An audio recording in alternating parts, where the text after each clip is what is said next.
President আমাদের বুলুল ভাই congratulation জানিয়েছেন টিমকে। শামীম পাটোয়ারি অনেক দিন পর টিমে এসেছে এবং ও যেভাবে ব্যাটিং করেছে এবং যেভাবে বোলিং করেছে এটা আমার কাছে মনে হয় আনবিলিভেবল। একটা ক্রেডিট দিতে চাই তানজিম সাকিবকে, এবং ও যেভাবে হাসারাঙ্গাকে অ্যাটাক করেছে আমার কাছে মনে হয় ওর 33 রানটা টিমের জন্য জয়ের অনেক ইম্পর্টেন্স। সত্যি কথা বলতে যে আমরা খুব ভালো ক্রিকেট খেলেছি এবং আরও কিছু জায়গায় যদি আমরা ভালো করতাম তাহলে আরও বেটারমেন্ট হতো। বিশেষ করে আমরা 50 ওভার ব্যাটিং করতে পারিনি, এটা একটা আমাদের অবশ্যই 50 ওভার ব্যাটিং করা উচিত ছিল। এবং সত্যি কথা বলতে যে আমাদের স্টার্টিংটা ভালো হয়েছে, বিশেষ করে ইমন যেভাবে ব্যাটিং করেছে ওর পার্টনারশিপটা খুবই ইম্পর্টেন্ট ছিল শান্তর জন্য। শান্ত আরও যেভাবে খেলেছে এবং তাহিদ হৃদয় যেভাবে উইকেট পড়ার পরে এক সাইড আগলে রেখেছে, এটাও একটা ভালো পজিটিভ ছিল।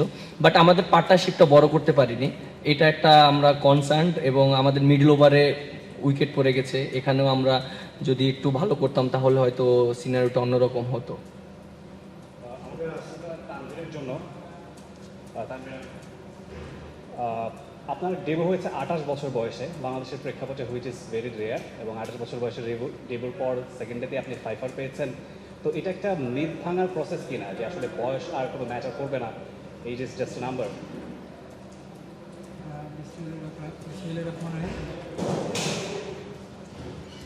না, এটা এটা কোনো আমি মনে করি না যে বয়সের সাথে খেলার একটা বিষয়। কারণ আমি যদি পারফর্ম করি অবশ্যই মাঠে খেলবো, এই চিন্তা ভাবনা আমার কাছে সবসময় ছিল। কারণ আমি কখনো এজ লেভেল খেলি নাই, আমি ঢাকা লিগ থেকেই মানে খেলা শুরু করছিলাম।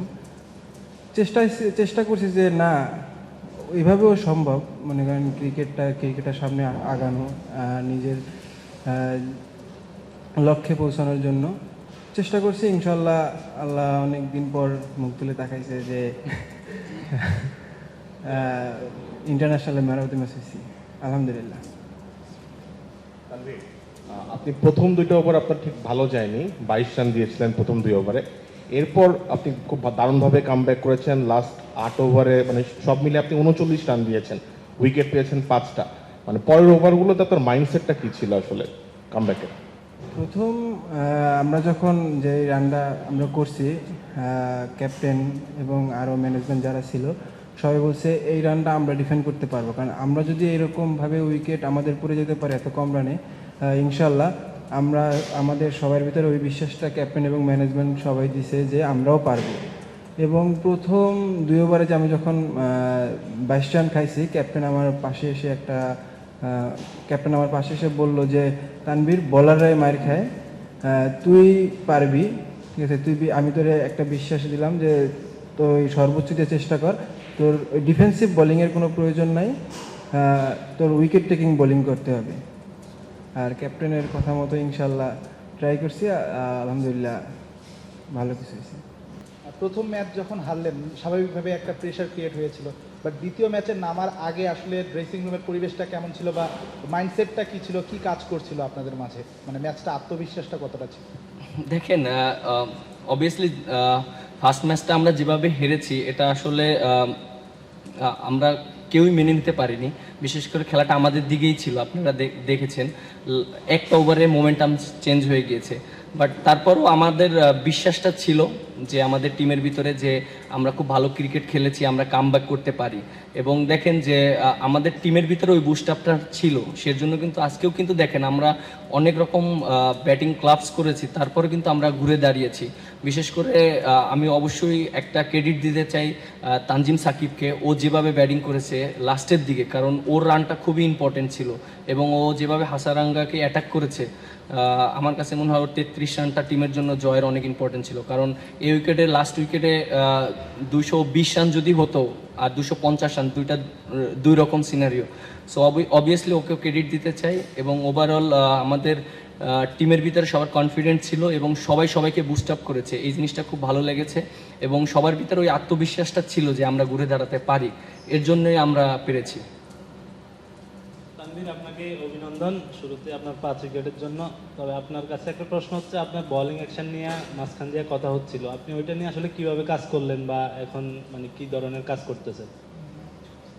পাকিস্তান সিরিজ যখন চলতেছিল T20, ওই সময় আমি একটু বোলিং অ্যাকশন চেঞ্জ করছিলাম। এই দিক থেকে সবাই একটু মনে করেন নেগেটিভভাবেই কথা বলছে, কারণ আমি ছোট 13 সাল থেকে একই অ্যাকশনে বোলিং করতেছিলাম। তারপরে আমি অ্যাকশনটা চেঞ্জ করছি, সবাই এটা ভালোভাবে দেখেনি। আমি দ্বিধাদ্বন্দ্বে ভুগতেছিলাম যে আমি কি করব। তাহিদ হৃদয়ের সাথে অনেকের সাথে কথা বলছি, তাহিদ হৃদয়ের সাথে আমি একটু আলাদাভাবে কথা বলছিলাম। তাহিদ হৃদয় বললো, দেখ তানভীর, যদি আগের যে অ্যাকশন ওইটাই তুমি ফিরে আসো, ওইটা থেকেই তুমি কামব্যাক করতে পারো। ওই অ্যাকশনের ওই বোলিং থেকে তুমি ওই তানভীর হয়েছো, ওই বোলিং থেকে তুমি ওই বোলিংটাই করো, ওই বোলিংটা করলে তোমার ইনশাল্লাহ সাকসেস হবে। আমি ওর কথার একটা ভিত্তিতে আমি আবার আগের অ্যাকশনে ফিরে এসেছি।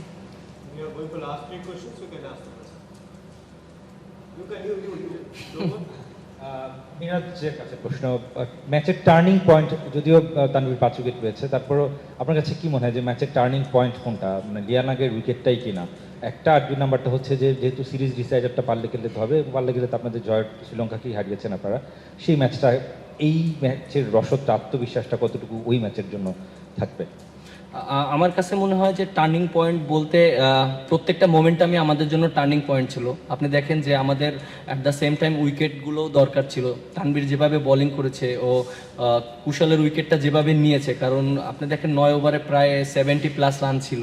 সো এরপরও কিন্তু সবাই মনে করেন বিশ্বাস করেছে যে না, আমরা ম্যাচটা জিততে পারি। তানভীর ওকে যখন আউট করে দিয়েছে এবং মিডল ওভারে যখন শামীম পাটোয়ারি ভালো বোলিং করেছে, এবং আমার কাছে মনে হয় যে মিডল ওভারে যে বোলিংগুলো হয়েছে, ও তানভীর, শামীম পাটোয়ারি যে 9টা ওভার, এই 9টা ওভার আমাদের টিমের জন্য অনেক অ্যাডভান্টেজ ছিল। এবং আমি মনে করি যে শামীম পাটোয়ারি অনেক দিন পর টিমে এসেছে এবং ও যেভাবে ব্যাটিং করেছে এবং যেভাবে বোলিং করেছে, এটা আমার কাছে মনে হয় আনবিলিভেবল। এবং তানজিম সাকিবের আমি ব্যাটিংটাও বলতে চাই।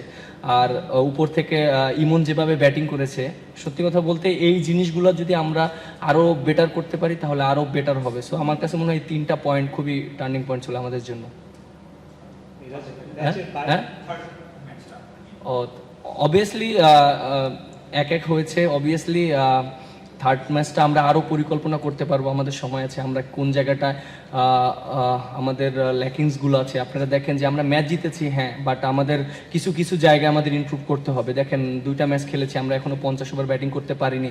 সো 2টা রান আউট হয়ে গিয়েছে দুই ম্যাচেই। সো রান আউট সবসময় মোমেন্টাম চেঞ্জ করে দেয়। আজকেও দেখেন 40 ওভারের পর থেকে কিন্তু আমাদের 4-5টা উইকেট পড়ে গেছে। সো এই জায়গাগুলো আমাদের ইমপ্রুভ করতে হবে। সো আশা করি আমাদের সবাই এই জায়গাগুলো পজিটিভলি নিচ্ছে এবং ইমপ্রুভ করার চেষ্টা করবে।